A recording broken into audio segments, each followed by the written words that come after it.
신호등도 없는 고속도로에 원인도 모를 교통체증이 발생하는 이유는 무엇일까요?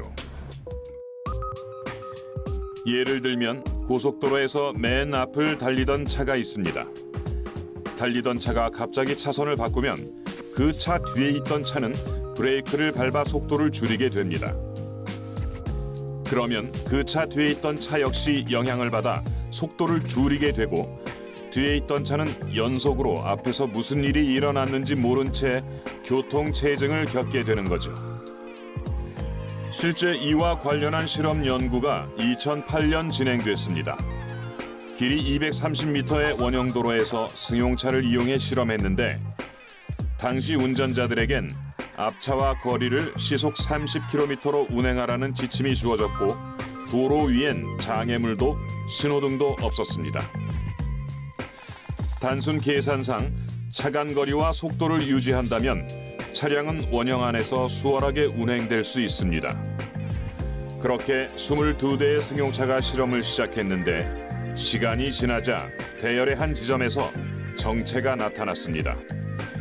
그리고 차량 수를 늘리자 정체가 출현하는 속도는 더 빨라졌다고 합니다. 즉, 유령 정체는 운전자들의 반응에 의해 발생하는 교통체증인 겁니다. 그런데 유령 정체만큼이나 최근 많이 발생하는 흥미로운 또 하나의 교통 정체 현상이 있습니다. 무빙 보틀넥이라고 하는 현상인데요. 어느 한 차량이 다른 차량들에 비해서 특별히 저속 주행하는 모습을 보입니다. 차량 내에서 기기를 조작하는 그런 행위들 때문에 그렇습니다. 특히 스마트폰이 보급이 되면서 그런 차량들이 곳곳에서 많이 발견되고 있습니다. 이런 차량들이 주변의 흐름과 그 조화로운 속도를 맞추지 못함으로 해서 곳곳에서 병목 역할을 하는 것이죠. 최근 여기저기서 교통량과 관계없이 정체가 나타났다 사라지는 이유 중 많은 부분을 차지하는 것이 바로 무빙 보틀넥 현상입니다. 유레카!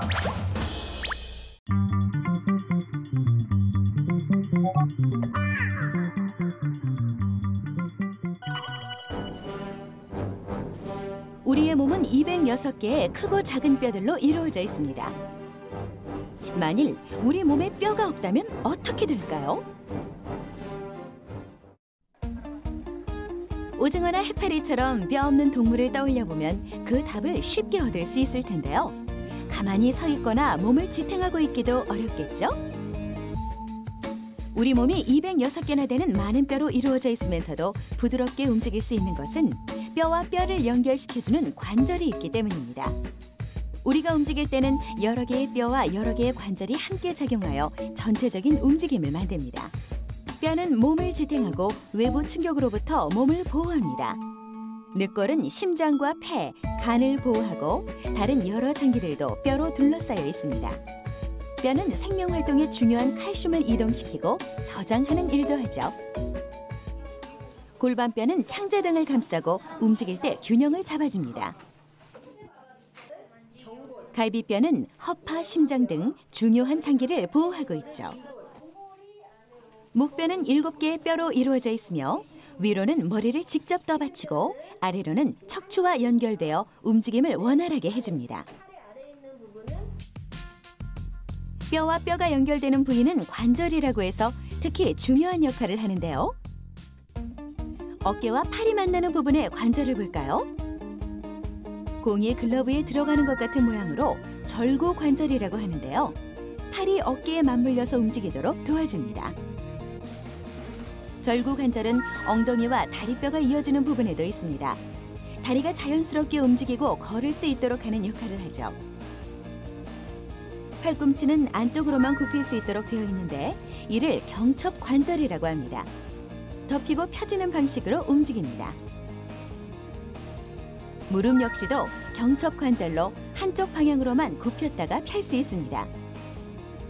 목뼈는 어떻게 움직일까요? 좌우로 돌릴 수 있는데 이를 중쇄관절이라고 합니다. 사람의 혈액은 항상 알칼리를 유지해야 합니다. 그런데 육식을 하면 혈액이 산성이 되므로 우리 몸은 즉시 뼈에서 알칼리성인 칼슘을 빼내어 혈액을 일정한 알칼리성으로 맞추어줍니다. 이 때문에 육식을 좋아하면 골다공증에 걸리기 쉽다고 하는 것이죠. 유레카!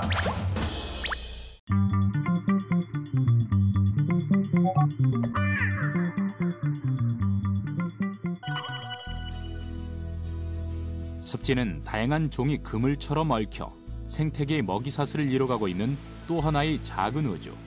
어류와 곤충, 수생식물이 가득한 이 작은 우주 속에 강력한 포식자, 물장군이 있다. 언뜻 보면 물방개와 비슷해 보이지만 물장군은 노린재목, 물방개는 딱정벌레 목에 속한다.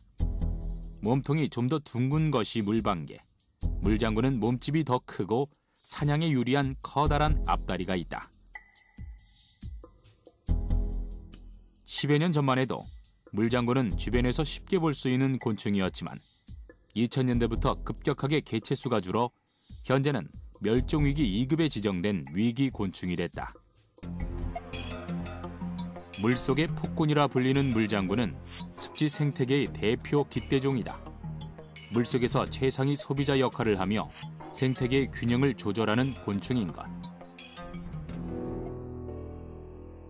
늪이나 연못, 하천의 고인물에서 살아가는 수서곤충인 물장군은 한국에서 서식하는 노린재류 중에서 가장 큰 곤충이다. 사냥에 최적화된 커다란 앞다리로 먹잇감을 잡아 입에서 뾰족한 촉수를 내밀어 체액을 빨아먹는다. 배 끝에는 뾰족한 호흡기관이 있어 거꾸로 선 상태로 물에 떠다니며 숨을 쉰다. 습지에는 다양한 생명이 살아간다. 특히 곤충이나 양서류의 유충이 자라나는 생명의 보금자리다.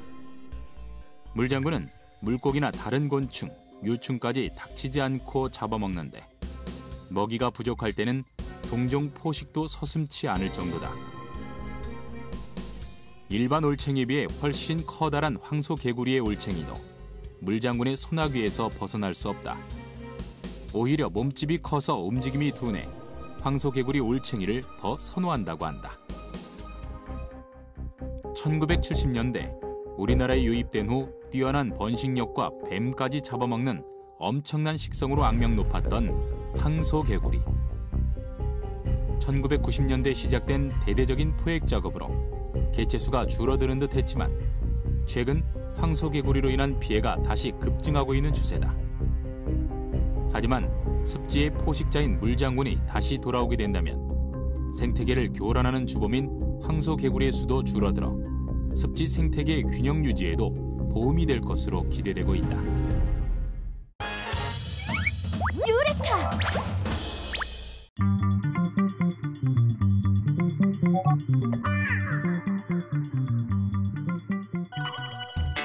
가정에 꼭 갖춰야 할 상비약, 어떤 것들이 있을까요? 가정용 상비약의 필수품은 크게 세 종류로 의료기구, 외용제, 내복약으로 나눌 수 있습니다. 화상이나 찰과상에 대비해 반창고와 붕대는 필수품. 의료용 가위와 찜질 주머니도 따로 준비하면 좋습니다. 외용제의 경우 상처를 치료할 소독약과 항생제 연고는 꼭 준비해두세요. 피부 질환 연구와 통증 완화를 위한 파스도 필요합니다. 내복약은 무엇을 준비해야 할까요? 상비약으로는 가정용뿐만 아니라 여행 시에도 반드시 필요한 약들입니다. 일반적으로 소화제가 제일 많이 필요할 것이고 소화제, 지사제, 그 다음에 해열 진통제, 종합 감기약들입니다. 때에 따라서는 알레르기 환자들이 많기 때문에 알레르기 항히스타민제, 그리고 또한 노인들을 위해서는 반드시 우황청심환이 필요하겠죠. 상비약의 올바른 관리법, 첫 번째는 직사광선과 습기를 피해 보관하는 것입니다. 창가에 두면 직사광선을 받아 약이 변질될 수 있고 냉장 보관 역시 습기가 찰 수 있어 삼가야 하는데요. 아이들의 손이 닿지 않는 안전한 곳에 보관하는 것이 중요합니다. 두 번째는 약의 유통기한을 확인하고 표시하는 것입니다. 약의 유통기한이 중요한 이유는 무엇일까요? 유통기한이 지나면 약효가 감소될 뿐만 아니라 때에 따라서는 변질도 되기 때문입니다. 특히 그 항생제 같은 경우 예를 들면 테트라사이클린 같은 거는 아주 나쁜 독성을 유발하게 되기 때문입니다.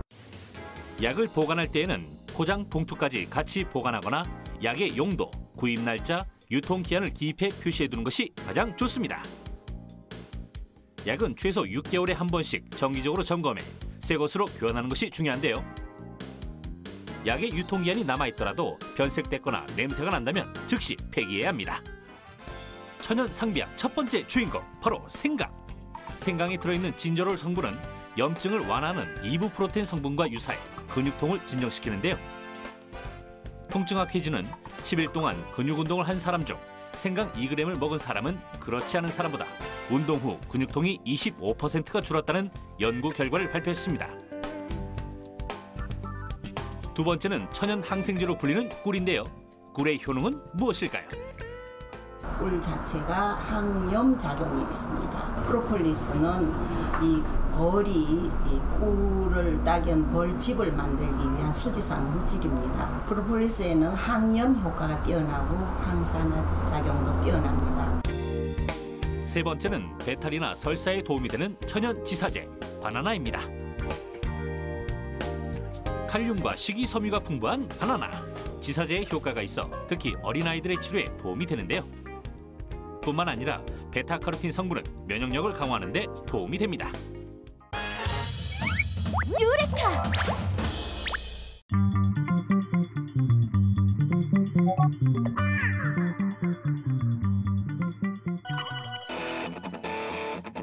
카이스트가 개발한 올레브의 원천 기술은 무선 전력 전송 기술을 이용한 것이다. 그렇다면 무선 전력 전송 기술이란 무엇일까? 무선 전력 전송을 위해서는 송신 코일과 수신 코일이 필요하다. 전류가 송신 코일에 흐르면 코일 주위에는 자기장이 형성된다. 그리고 이 자기장 속에 수신 코일이 있으면 자기 결합에 의해서 에너지가 전달된다. 이때 송수신 코일 간의 분명 현상을 이용하면 여러 기기의 멀티 충전이 가능하다.